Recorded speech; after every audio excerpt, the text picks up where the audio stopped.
myself. But first, the topics that I'm going to cover. It is difficult anyway. So the topic that I'm going to cover is about AI-powered digital banking, touchless automation, hyper-personalization. All looks theoretical, complicated. It is not. Okay. So first, I will introduce myself. The guy in the red is me. I passed out from 97 in Kharagpur in manufacturing science. I wanted to do something in the domain, mechanical, so I joined ACC Cement. And this is me standing on a preheater, night 2 a.m., thinking what I am doing there. Because in an industry, what you do generally is like, at least in the plants and all, you need more supervisor than engineer. They will come and ask you, okay, I need a 2 mm nut. You will not know, you will need a caliper to count. They will just see and they say, oh, this is 2 mm nut. So that's what I was doing. I was thinking what I am doing. So then I decided to quit. I did my MBA and I joined Polaris. Then I was with Cognizant. Now I am with Tawant. I joined Virtusa also in between. This is my QR code for you to scan. AI is there, so please scan. This is my LinkedIn profile. And I have worked so after doing MBA and doing all this, I learned fintech, I learned AI. And so for everybody's information, I am not a technical guy. I am a domain guy that everybody was talking, and where is Raju Garu, he was talking about domain. So I am a domain guy who knows technology little bit. Okay, so to start with, in next 15 minutes, what are you going to learn? You are going to learn where AI is delivering measurable value. Can I use this? This is very difficult. Hello? Yes, audible? Okay. Yeah, this is easy for me. Why responsible AI matters and how every bank can start AI journey. So now moving on, the next one is, okay, everybody is attentive. Who can answer this? Which of these would make you most nervous? AI approving your mortgage, AI declining your mortgage, AI explaining why it is declined, AI saying, trust me, I know what I am doing. So it's basically where the responsible AI everybody is talking about comes in picture. It is more of AI plus human intelligence. Human in loop is important, and that's where we are coming to the AI world. So what are the 5 pillars in responsible AI? Nobody has the slide, so I get the chance to show you the slide. So pillar 1 is explainability. You should tell, okay, why this loan was approved, why it was not. There should be a fairness. You cannot say, oh, this guy looks good, I will approve him, and this guy doesn't look good, I will not. So there should be a fairness. Then privacy, obviously, like everybody has data. You don't want your data to be given to the Bajaj FinTech so that they can call you. So privacy is important. Then comes robustness, security. You don't want some Al-Qaeda or some leaders to go and steal your data. And then human in loop that I was talking about. Whatever AI can do, it will do. But somebody has to come and check whether it is doing the right thing or not. So that's where is the responsible AI is coming into picture. Yeah, this diagram looks very complicated. I'm not going to talk about this. So is fintech, like we're talking about fintech, is fintech new? No. Was it dependent on AI? No. So when fintech started at least I think 10, 15 years back, when there was PayPal, Stripe, Shine, Robinhood, they all were there. They were fintechs, but they did not have AI. So now what AI is doing? AI is helping them. How they are helping them? Now with AI, the risk and fraud intelligence has increased. Now you can do personalization, which I'm going to talk about. You can do decision automation and revenue pricing, data intelligence, and all this. So AI is helping fintech. Now the expectation for the borrowers have changed. They want everything instant. Can you wait for money to transfer? IMPS is there. In 5 seconds, you transfer money. Like 1 lakh, 2 lakh, 5 lakhs, no matter whatever is there. Everybody wants transparent. Oh, my money was stolen. I was charged for 5 rupees. Why? I want transparency there. Then comes mobile first. Who goes to the bank? Anybody has visited bank in last 5 years? I think The answer will be yes, but only for some time. I don't know where is my branch. I don't know which bank I operate. I open my own mobile and I do everything there. And then everybody wants personalized. You like when you log into your mobile, you want hello Rajesh. You don't want to say hello user, correct? So that's what is personalization. Now, what is AI powered digital banking? Anybody has Bank of America account? I know you are the employee, so you will have it. So there is something called Erica. They introduced in 2018. Their AI was not there. It was a chatbot which will answer, okay, what do you want? How much is your balance? And all those things. So it started with, if you see, it had 3 billion conversations since 2018. If you think a human had to answer 3 billion, how many people you would have needed? So that's how is like the Erica started. It gave 1.75 billion personalized insights. And it has given 75,000 product improvement. So what does that mean? So after interaction, they came to know, okay, what all things can be improved. And that's how, with the interactions, with all the knowledge that they have, all the data they had, they were doing improvement. And they have developed some 75,000 product improvements were made. And when we are talking about all this data, it is continuously increasing. There is 50 million active users and it is growing still. So Erica is an example where like Bank of America has reduced so many manpowers, because otherwise you think you call the bank and you wait, okay, you are in the queue and you take 5 minutes. Now Erica can answer it in few seconds. And this is what the banking is now going to. Now we're talking about, like everybody was talking, okay, what will happen to people if AI comes into? Will they be all losing jobs? So if you see Coin from Chase, what they did, they were all people who were scanning documents, reading documents. They used the AI and moved those persons who were doing manual work to more strategic work, correct? So they did not fire those people, but they moved them up. So instead of taking 5 days for a process, now it makes it faster. Then comes HSBC, correct? Identity verification.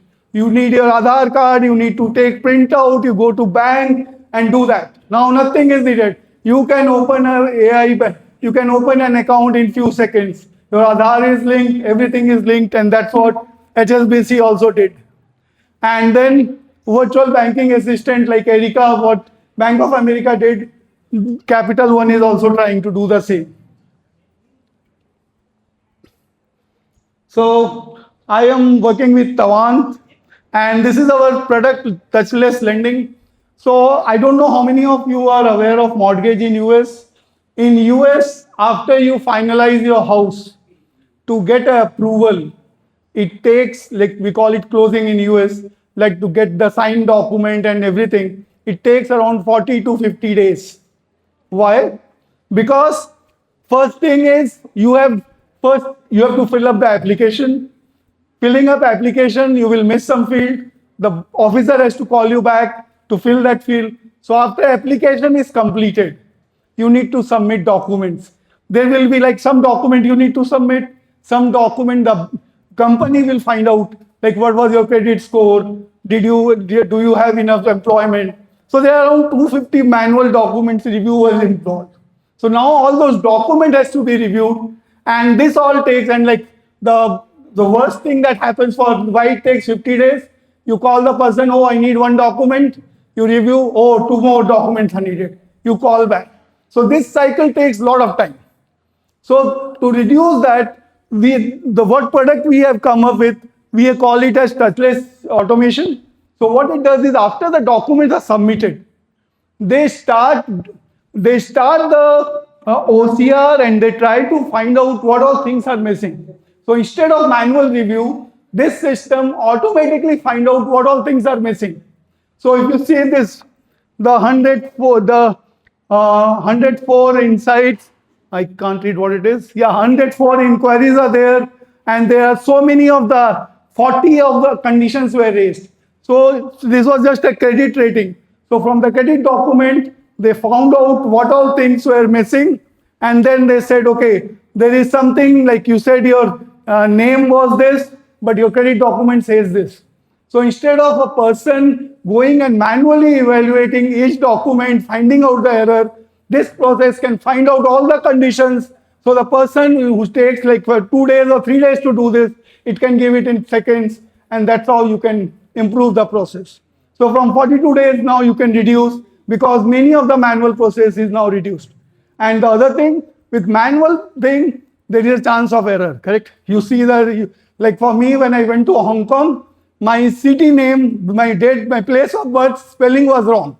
I looked at manually, it looked fine. But when I reached there 2 hours, I was hauled in the thing because I had to redo things. Right? So the manual error is there. So that's what is very important, why we use AI or technology to identify all those errors. So now these errors have reduced, and this is how we helped. So this is where AI, like many people saying AI is not practical, it is still in pilot stage, but that is not the case. Customers are using this and they are happy. Okay. If your bank's AI assistant knew your spending habit better than your spouse, would that be impressive? Creepy? Already true? Please don't tell my spouse. Yeah. So welcome to hyper-personalization. What is hyper-personalization? Okay. So hyper-personalization is nothing but you have the information, you see transactions, like your bank knows the transactions, what you are doing. They know your date of birth, they can see your behavior, what you are doing, and they can know what are the context signals that they are there. So instead of they giving you the same thing, they do hyper-personalization. They predict, okay, now you can do this. Your wife's birthday is coming now, you need a 2 lakh rupees of diamond ring. So they will predict, okay, these shops are there which can give you a diamond ring. And then they can tell you what are the next best action that is there. And then what happens with all the hyper-personalization? Why companies are doing it? Because revenue increases, customer retention increases, and customers are happy. Because you reminded them that, okay, your wife's birthday is coming and you are not getting a divorce. So that's what is all hyper-personalization. So this is my favorite. Still nobody has done it. I still think this was thought about in 2015-16, but no company has done it. Even like companies like Amazon and all. If you open your app, what do you see? Oh, scan and pay is here, one-time transfer is here, self-transfer is here. You don't even have to look. You remember the menu. But do you every time, like when your balance is say 2,000 rupees, are you going to send money abroad? You are not. So what's the point of showing the same menu when you are not going to, when the customer is not going to use it? So the thought process is using all the information you have. If a person has got, okay, he has raised a complaint because instead of 2,000, my balance would have been 20 lakhs. He will want to see what is the complaint that I raised. Where is my loan application if I have applied? Instead of showing the same menu for everyone, why can't we show what is the customer has come for? Correct? If somebody has charged 20 rupees late fee, he will want to know about that instead of showing him the constant menu, which he is never going to use. So that's what is the suggestion. And I think Amazon and a lot of companies are still, like I was looking at my Amazon app now. I have an order placed. I want to see where it is, correct? Why they are showing me advertisement, okay, buy a scooter or buy something from the app. I don't want that. I want to see where is my order. So why I have to go to 2 menu down and then see, okay, where is my order? Correct? So this is what hyper-personalization, still nobody has done it. Hopefully somebody will do it. So what I need, voice activated, still Amazon and everything. You have to go and type and click the buttons. You can't say, okay, where is my order? Tell me when I'm going to get back my shoes. It doesn't say that. Right? It's so simple to do, but nobody has done it. And then the proactive alerts that I showed you. Okay, so hyper-personalization, like Goldman Sachs, they have 10,000 employees using Copilot so that their efficiency increase. Hyper-personalization, Wells Fargo is using the hyper-personalization to tell what is the next action that the borrower can do, what is the best offer they can give, so that the customers know what is going to come. Commonwealth, wellness coaching. So if you see AI, correct? It has common people, it has high net worth people. So for high net worth also, you can use AI to tell what is the thing that they can do. And even for a common people, you can find out what is the financial wellness for them. So what is the executive? So everybody has talked about AI. So now what you have to do? Everybody knows, okay, there's so many things in AI. You cannot do everything. So if you want to go ahead and do something, find out a one business problem, which is a problem which you can start with. Start with one use case. Don't try to implement end to end. In any industry, that is the biggest problem. They try to say, okay, we want to go for AI strategy, we want to do 10 things. That doesn't work. Do one thing, govern before scaling, like responsible AI, we talked about it. See what you are going to do will work or not, measure the ROI, and then go and build the capabilities. So this is one thing that you have to all understand. You cannot do everything at one go. Start with small and then move ahead. So if you remember only 5 things, AI is already in production at scale. We are not talking about theory. It is not a hype like blockchain and all people were saying, okay, where it will go. But AI is practical. If you see biggest value in banks and all, they have used lots in fraud. They are using digital banking, personalization, as I gave example. And the winner optimizes the entire business. We increase the revenue, reduce cost, improve the customer experience. And then the agentic AI is already here. Like we're talking about space. I don't know how far that will go in space, but this is the next thing that is coming in. And everything has to be done responsibly, because if you are doing something, like the question was asked, who is responsible if something goes wrong? Is the CEO of the company. He may not know what is AI, but if anything goes wrong, he is going to get sued.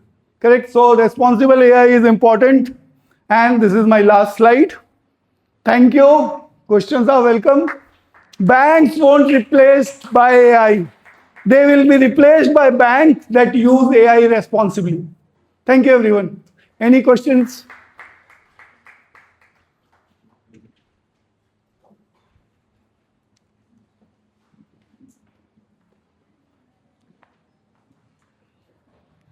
Thank you, sir, for the insightful and thought-provoking section on AI and fintech. Now, I request Dr. Anand Devpudi Garu and Dr. H. Nina Garu to kindly join us on the dais for a small felicitation to Mr. Rajesh Abhivato.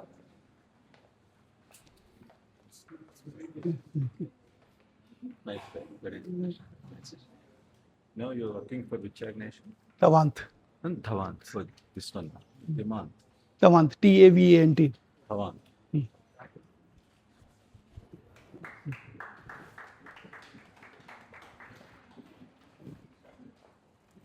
Thank you. Thank you, sir. A round of applause, please, everyone. Thank you. Thank you, everyone. Excuse me, sir. Now, I request everyone to I get the slides. Helping you on LinkedIn. We'll be back in 20 minutes. Join your back in 20